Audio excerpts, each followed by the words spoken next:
Stai zitta è uno spettacolo tratto dal saggio di Michela Murgia, è nato grazie a Valentina Melis, mia collega in scena, ha come sottotitolo Le altre 9 frasi che non vogliamo sentirci dire, ed è un libro estremamente prezioso e importante. Questo lo dimostra la risposta del pubblico che noi raccogliamo da quasi 2 anni di questa fantastica tournée, ed è una risposta che ci fa capire quanto sia assolutamente necessario oggi parlare del linguaggio sessista, che è la base della violenza di genere.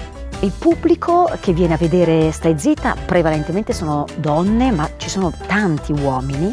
La reazione, comune a qualsiasi tipo di pubblico, e parlo proprio dal nord al sud Italia, è chiaramente la risata. Si divertono moltissimo, si emozionano molto e anche si esaltano. E si esaltano perché mostriamo in scena, raccontiamo quanto l'essere unite, il metterci insieme, il combattere appunto questi credi patriarcali, obsoleti, anche se in realtà sono ancora estremamente presenti nella nostra società, dà forza, incoraggia molto.